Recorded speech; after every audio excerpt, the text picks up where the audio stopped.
Hey guys, it's postboxpat. Welcome back to a brand new video, and in today's video we've got lots of news to go over, including the news regarding the actual Ghost Rider Cup itself, as well as some information on the next generation consoles and Fortnite Battle Royale. So a lot of stuff to go over, which I'm really excited for. So starting off, Ghost Rider Cup. This will start on November the 4th, which confirms the update probably for this week, because you can actually gain access to the Ghost Rider set for free early. Play for a chance to earn the Ghost Rider outfit on November the 4th. This is going to be similar to the other cup. It will require 2 of your friends this Wednesday, November the 4th, to compete in a Marvel Knockout Trios. Go to the Compete tab in the game lobby to locate Ghost Rider Cup, and then you will find this when it starts in your region. The event players will be available in the playlist menu once the event has started, by the way, guys. Note, you cannot fill into this tournament, and you need to be level 30 or above, and you need to have 2 FA on, so you need to have your friends in the game with you ready to go. This will actually give you access to the Ghost Rider Cup, by the way, and could give you access to the Ghost Rider skin once you've got all them things applied, which if you come in the top number of players in your set region, you will get the skin for free. Very difficult to do, but if you're good on the Marvel Knockout, you might have a chance. You can also get the Nexus glider for free. Now, do consider to gain the Nexus glider for free, you need to complete in all 4 of these tournaments. So this is the second one. You only have to play 1 game technically, and you don't have to play the rest, but just play 1 game with 3 of your friends, back out, and you'll be getting closer to that Nexus glider. Because to be honest, I'm probably not going to sit through the whole 3 hours again trying to get the Ghost Rider Cup skin for free, because I got absolutely wrecked in the last one. Well, I didn't get wrecked, I come in the top 2%, but it wasn't enough to get the skin. So personally, I don't think I'm going to spend another 3 hours trying, but I am going to compete in the tournament for the Nexus glider, just to play 1 game, then I'll back out just so I can get the Nexus glider for free. That is probably the best tip I can give on that side. If you're someone like myself that hasn't got the skills to get in that top 0.5%, you're probably worth just playing 1 game and leaving, in my opinion. Then you've got the Super Series rides on. So this is important information for those interested in the 1 million Super Cup, as well as the other skins which are coming. So it's not confirmed what they are, but we can kind of predict that it's going to be Venom and Captain Marvel, and these will take place on November the 11th and November the 18th. These will be duos this time, however, and then on November the 21st, there's going to be a 1 million Super Cup duos. That's really nice, actually, because that lines quite nicely with our calendar. If we have a look at the calendar, what we can actually tell from this is something really interesting, and we can even predict the event date. So for those wondering about this, so the cup is on this 4th, which is a Wednesday, then the 11th, which is a Wednesday, the 18th, which is a Wednesday, and then the actual duos final type thing, the Super Cup for 1 million, which I don't think is Marvel Knockout. I think it's just a normal duos which anyone can compete in, maybe, if you win all these tournaments. I don't know what's going on with that. Maybe it is superpowers. I don't know what it doesn't really give much description on it, but it's on Saturday the 21st. So that tells us that the live event is probably going to be the week after this, with the live event taking place on the 28th. Really good information there, by the way. If you need a date for the live event, have a little prediction. It's going to be that 28th. As we know, the season's been a little bit delayed till December the 3rd, which gives perfect time for the live event to take place on the 28th. Map changes to happen live during the live event, them to be in the game for a few days, and then the update to pop either on December 2nd or December 3rd, depending on where you're located. So that works really nicely in with the calendar dates there. So some really good information there. If you're not subscribed, make sure you are subscribing. I'm a legit source who produces legit content every single day for you. There's a lot of people recently doing these news videos who just don't know anything really about Fortnite that much, and they clickbait the news videos. So do try and avoid that sort of stuff. It's very frustrating in the community for a lot of people to click on a video and see something that's not actually in the video.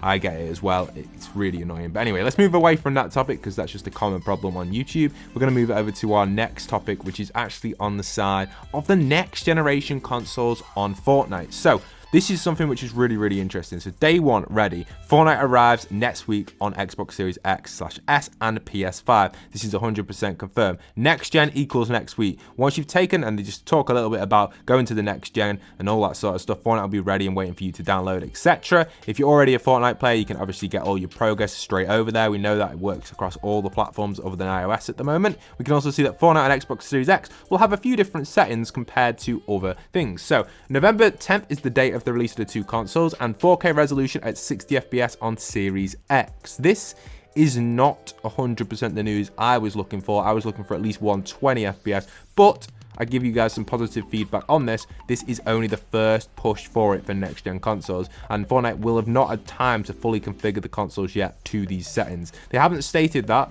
from what I can see in this, but we do kind of know that. Anyway, so let's just talk a little bit about it. So 4K res on the Series X, which is nice, but you can already get that on the Series X, no, the Xbox One X that I currently have, so not much difference there. However, they do talk about a little bit about the dynamics, where they say more dynamic responsiveness and interactive stuff around the world, basically with explosions, grass, trees, etc., and an enhanced fluid, including smoke, liquid as well, and all new storm and cloud effects. So that is going to look really nice in the replays. One thing I can tell you guys is replays on consoles, from what I've experienced working with a few people on PC, with like top-end PCs, replay on consoles is just so nice. I don't know why. It's just really, really nice to replay on consoles. It doesn't have any frame rate issues. It doesn't have any really weird issues that the PC replay gets. Sorry if you can hear the rain in the background, guys. There's currently a storm going on. But, you know, just interesting stuff. Like, you just don't really expect that sort of stuff on console. But in my opinion, the replay system on console is just absolutely amazing, in my opinion, from what I've experienced using PC Fortnite.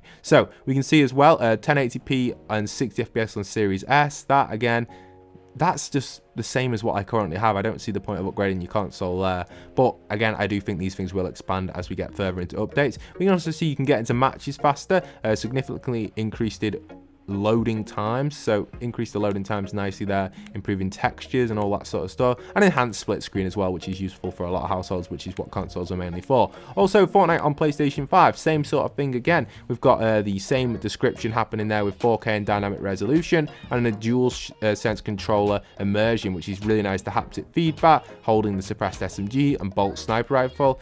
I'm definitely going to do some stuff on that. I do have a PlayStation 5 and Xbox coming for you guys, so I can give you guys some feedback on them. We can select your favorite mode as well from the PS5 home screen. Fortnite supports PS5 activity. What? Starting with the ability to go straight into the Battle Royale lobby with either solo, duos, or squad selected. Once in the lobby, choose to queue for your selected. Whoa, that's awesome. So you'd be on the PlayStation menu and go straight in. That's really interesting. Getting to matches faster, and obviously enhanced split screen. Pick up your progress. They've already talked about that. And the throwback bonus, for those wondering as well, we have some more interesting stuff here on this. So throwback bonus, in the spirit of remembering the past while looking into the future, we're offering all Fortnite players on all supported platforms the free throwback axe pickaxe. Starting from November the 4th, the classic default pickaxe from chapter 1 will be available through to January the 15th, 2021. So this is quite a big extension on this pickaxe for everybody, both in-game and through the PlayStation Store, which is why I don't know why they advertise the PlayStation Store right there. Is it PlayStation only? Maybe it's because they've got the collab with PlayStation going on, because you talk about through in-game and then PlayStation Store. It's a bit weird how they've put PlayStation Store in there. But Fortnite throwback axe, nice, I like it, and everyone's going to be able to grab that. Like all of you, we're excited to spend more time with the Xbox X and PlayStation 5 Series X, should I say, and as we spend more time with these consoles, we look forward to exploring new ways to maximize the potential on both. So if you want my honest opinion, what's going to happen with these consoles, if you're interested, basically Fortnite are going to develop further understanding on how they're working for the programming, etc., and allow for faster FPS. I think they're going to put in the built, you know, on PC where you can change your FPS and you can change your graphics and your refresh rate, etc. I think the next gen consoles will have that, but maybe not until Season 5 or Season 6. As you guys know, I've always been a console player. I always like to sit in the middle of the community around that sort of region. The majority of Fortnite players do play on Xbox, PlayStation, and Switch, by the way, because I've done a few, well, on my viewer ratio anyway. Maybe like the pro scene and all that, bit too toxic for me, but I guess the majority of people in there may probably play on PC, the majority of them. There will be the few odd console players, but I'm guessing they all want that like 240 refresh rate or 120, whatever they use. But it's crazy to me. You know, it really doesn't matter. 60 FPS, all YouTube videos run at 60 FPS usually. I don't really improve the quality. It's like the standard 60 FPS, 1080. That is perfectly fine for me. So to me, this is not really much of a change. Like, there isn't really anything that really does mean too much. It is a little bit frustrating that we don't get that option to get that higher FPS at 4K on the Xbox Series X with all the hype they built up for it. But it generally is the developer that it is their option to do that. It's nothing to do with Xbox or PlayStation. Fortnite just haven't got round to developing it for the consoles yet. It's a whole different system. They've got to put in new UI, their user interface, and they've got to do new stuff on that side. So don't worry about it. If you get a next-gen console, you're probably not getting it for Fortnite. I know my main game is Fortnite, so I will probably be mostly playing Fortnite on that console, but I'm mainly getting the next-gen console as well to play other games on the side on my free time, like Halo, a great fan of that game, as well as a few other things as well. So a lot of stuff that I'm looking forward to on PlayStation and Halo and Xbox Series X. That's why I'm getting both of them, just for play stuff in my free time, as well as using them on the main game, which is Fortnite for me. It's not going to have that 120 FPS, but that doesn't really matter. The videos aren't in that anyway, so it doesn't really matter. And the replays, yes guys, they're going to look even better. I can't wait for you guys to see them. I know so many people ask me all the time of like, Pat, how come your replays look so good? It's console replays. They've got some sort of like, I don't know, they're just console replays. They just look better than PC replays the majority of the time. The only difference between console replays and PC replays is, for some reason, console replays don't always save. You're kind of limited on your space, especially if you're doing some battle labs or creative work. I've noticed that myself, but usually the majority of the time, if it's just a normal Fortnite Battle Royale game, console replays are just amazing in my opinion. But anyway, that's it for today's video. Smash that like, smash that subscribe, code postboxpat in the item shop. I hope to see you guys in future Fortnite videos. Really interesting one today, and tomorrow we are doing a giveaway on the channel, so make sure you guys are staying tuned for that. Hope to see you guys over there, and once again, this is postboxpat signing out.